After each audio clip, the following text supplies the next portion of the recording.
যেখানে রাজনীতি সেখানেই কোটি কোটি টাকা। কিন্তু প্রশ্ন হলো, এই টাকা আসে কোথা থেকে?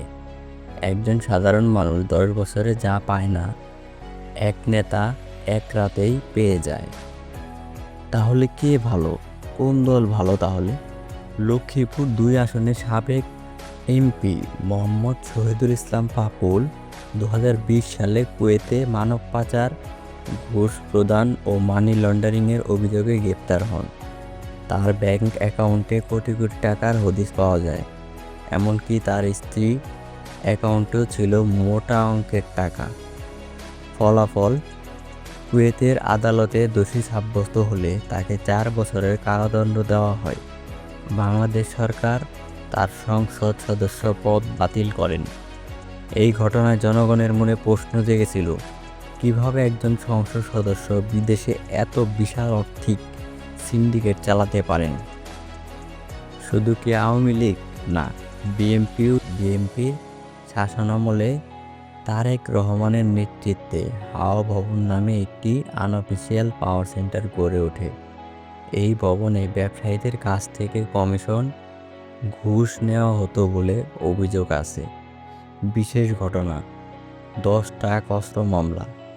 2004 সালে চট্টগ্রামের কর্ণফুলী ঘাটে ধরা পড়ে 10 ট্রাক অস্ত্র ও গোলাবারুদ, যেখানে দেশবিরোধী কাজে ব্যবহারের উদ্দেশ্যে আনা হয়েছিল। এই মামলায় তারেক রহমান সহ অনেক বিএনপি নেতার জড়িত থাকার প্রমাণ মেলে। তারেক রহমান এখন দণ্ডপ্রাপ্ত আসামি এবং দীর্ঘদিন ধরে পলাতক অবস্থায় লন্ডনে অবস্থান করছেন। মনে প্রশ্ন ওঠাটা স্বাভাবিক, কে ভালো তাহলে, আওয়ামী লীগ নাকি বিএনপি? এই প্রশ্নটাই আসলে ভুল কারণ এই প্রশ্নটা যত না দেশকে, তার চেয়ে দলকে নিয়ে। আমরা এমন একটা দেশে বাস করি যেখানে এক দল ক্ষমতায় থাকলে বলে সব ঠিক আছে, আর বিরোধী দল ক্ষমতায় গেলে বলে সব নষ্ট হয়ে গেছে। অন্যদিকে বিরোধী দল বলে আমরা আসলে দেশটাকে ঠিক করতে চাই, কিন্তু ক্ষমতায় গেলে তারাই বিকল্প দুর্নীতির নাম নিয়ে মানুষের উপরে অত্যাচার, জুলুম করে বেড়ায়। ভালো কেউই না তা কিন্তু নয়, প্রতিটি দলে ভালো মানুষ আছে, কিন্তু তারা কখনো নেতৃত্বে থাকে না। আর যারা নেতৃত্বে থাকে তারা চায় না মানুষ ভালো হয়ে উঠুক সবার সামনে। তাই আওয়ামী লীগ হোক, বিএনপি হোক, তারা যতদিন নিজের দল, নিজের লোক, নিজের স্বার্থ আগে রাখবে, ততদিন কোনো দলই আসলে দেশের জন্য ভালো হতে পারবে না। এই দেশটা কারো বাপ দাদার না, এই দেশটা আমাদের, তোমার, আমার।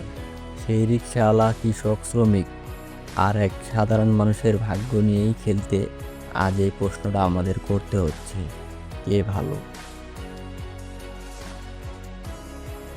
তাই আর প্রশ্ন করো না কে ভালো, বরং প্রশ্ন করো কে আমাদের জন্য কাজ করছে, কে জবাবদিহি করছে, আর কে জনগণকে ভয় না পেয়ে উল্টো জনগণকেই ভয় দেখাচ্ছে।